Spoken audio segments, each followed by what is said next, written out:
Number 5, explain what penal actions are provided for in the BARC constitution against broadcasters who have indulged in manipulation of ratings of this magnitude and what action will be taken in the current case.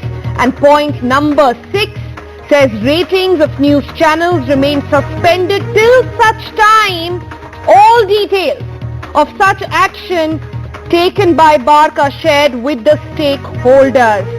It's a very strongly worded letter that has come out by the National Broadcasters Association, not taking kindly to the explosive WhatsApp chats that have now emerged in course of the interrogation in the TRP scam, something that was exchanged between the former CEO of BARC and Arnab Goswami.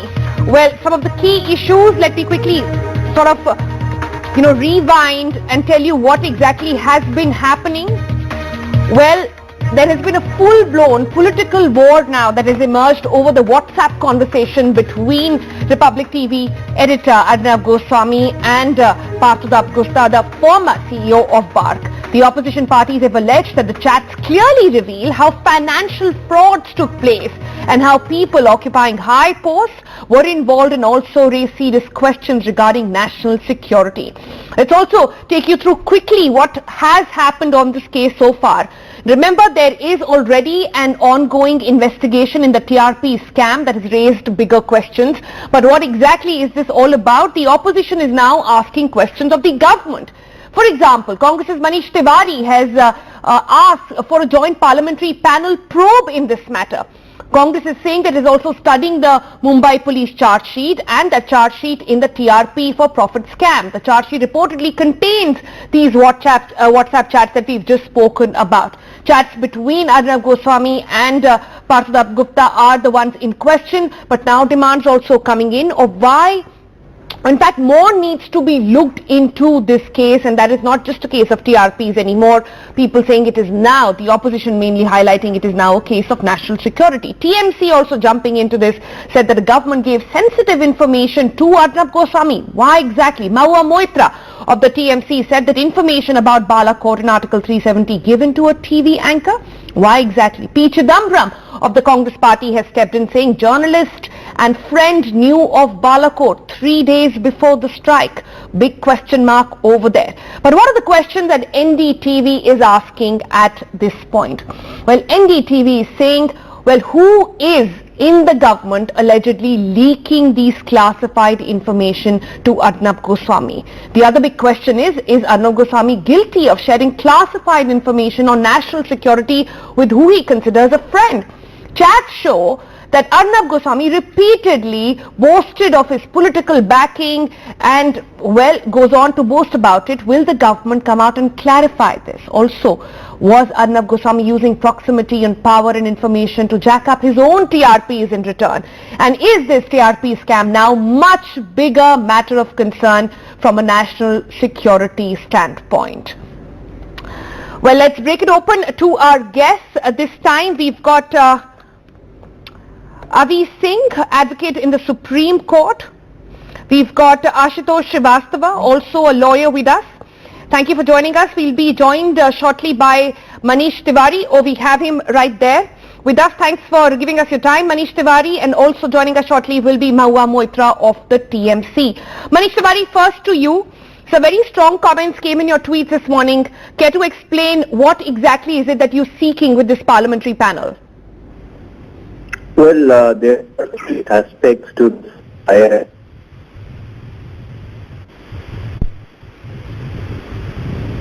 All right, let me just fix that line with Manish Tiwari, and while we do that, let me bring in Avi Singh. Avi Singh, basic concerns over here. Just point them out to us. Well, it may take longer than you have time for in your show. Of course, the financial cheating as well as the breach of fiduciary responsibility that BARC has indulged in conspiracy, at least with Republic TV, if not others. That's the first, but even more crucial is prima facie there seems to be a breach or a violation of the Official Secrets Act.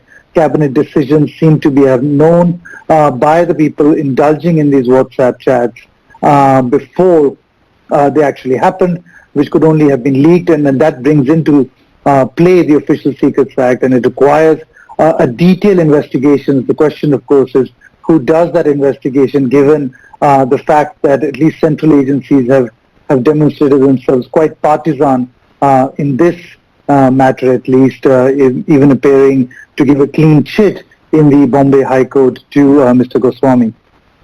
Right. You're right, Avi. There is much more that needs to be talked about this.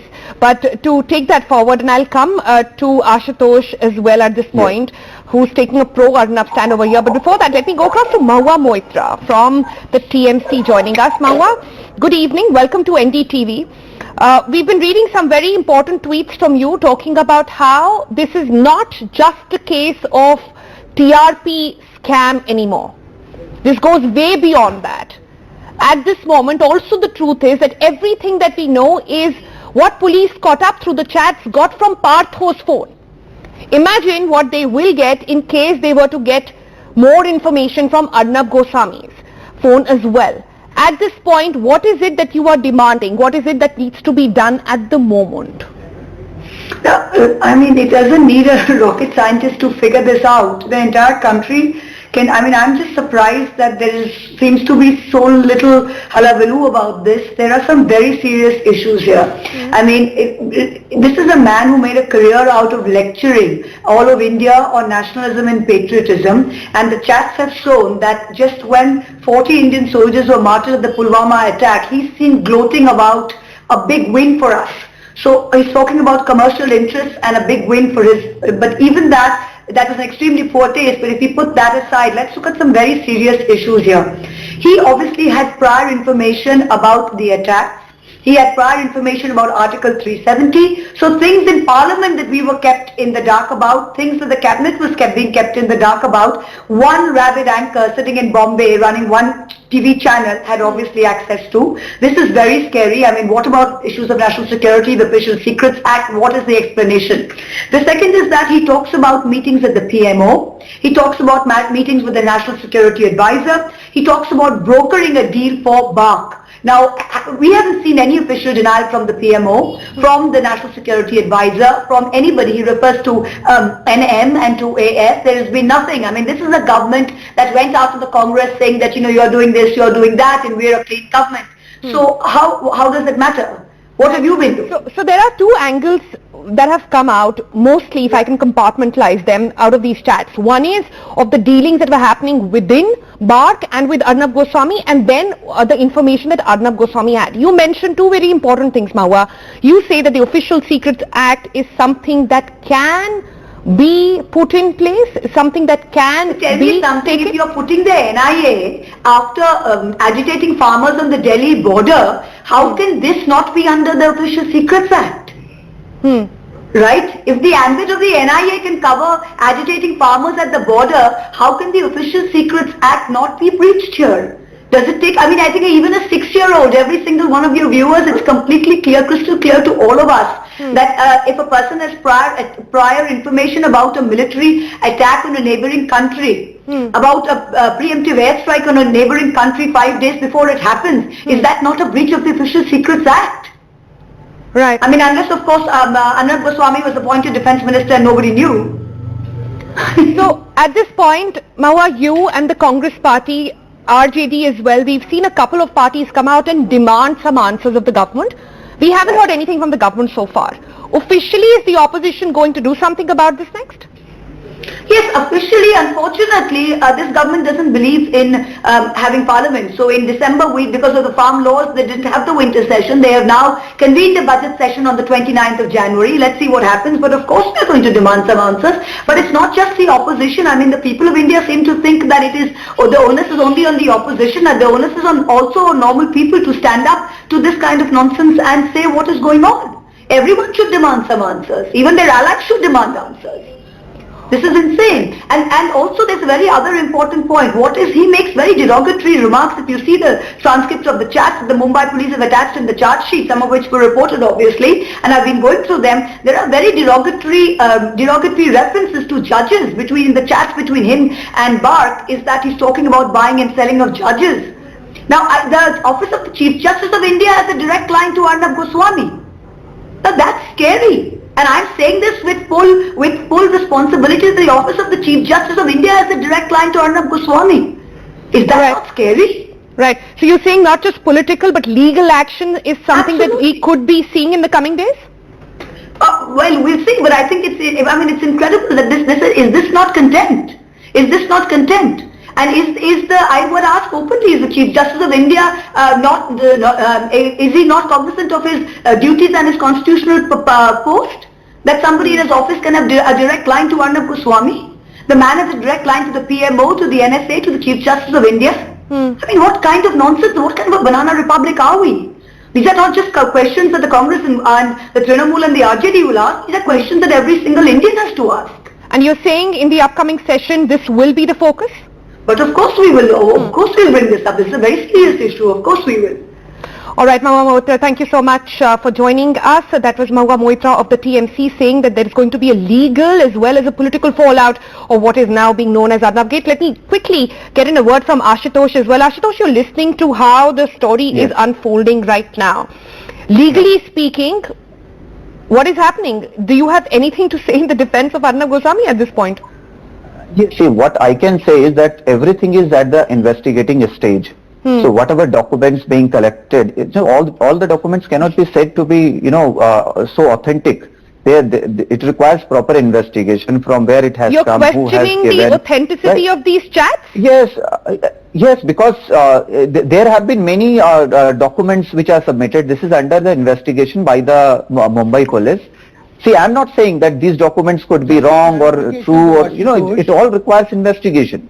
There have been many instances previously also. We have seen many other scams like 2G or things like that, where people have been acquitted also. People have been acquitted by the courts because the court couldn't find any, proper Ashutosh, what are you evidence saying? against them. Are you questioning the authenticity of these chats, which are not leaks anymore? These are attached documents in a case in court. Yeah, so that they've is been done something- after that is investigation. Avi, one something second. Let him just finish his point. I'll come to you. That is something the investigating authority, they have to come up with the concrete answers, how it has been, received, from where it came, because there is Information Technology Act also. There are, certain restrictions. If somebody, goes and takes out certain documents in an unauthentic way, illegal way, then it itself becomes a crime. So we are not sure. You're not denying the Obviously, chats at all, Ashutosh. You're simply saying the No, manner I of am- getting them is a problem. That's your argument.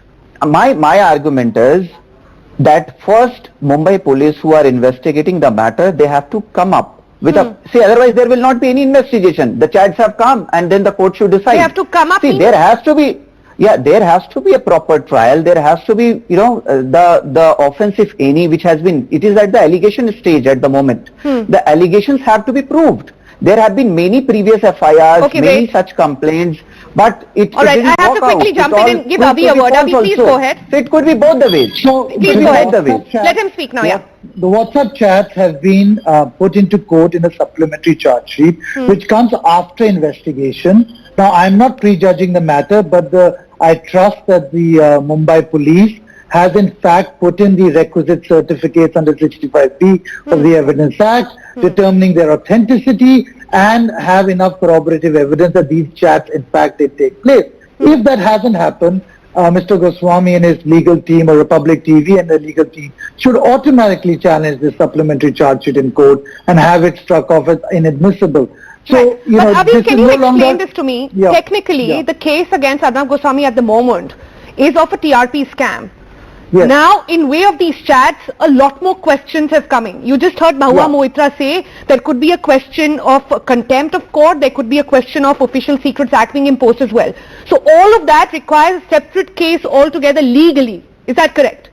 So what usually happens is that if further conspiracies are unearthed during one investigation, the investigating agency writes to the concerned. So in the Official Secrets Act, it would be the concerned ministries who would then make a complaint to the whoever they want, the CBI, the NIA, or a state police agency, usually the special cell in Delhi, for instance. So what happens is, for instance, somebody has an income tax rate, this happens all the time, and thereafter the income tax will send the WhatsApp chats, I've actually seen this, to the CBI or the Enforcement Directorate, etc. Which is why in my first intervention I mentioned that due to the partisan nature, who does that investigation for further crimes based on these WhatsApp chats? I think a that's very really the important crux. point being made that in case of, since this is so partisan and since it will now go back to the ministry who themselves are under question at this point, who does this investigation? That's a very important point that I have to quickly slip into a break. Back in a moment.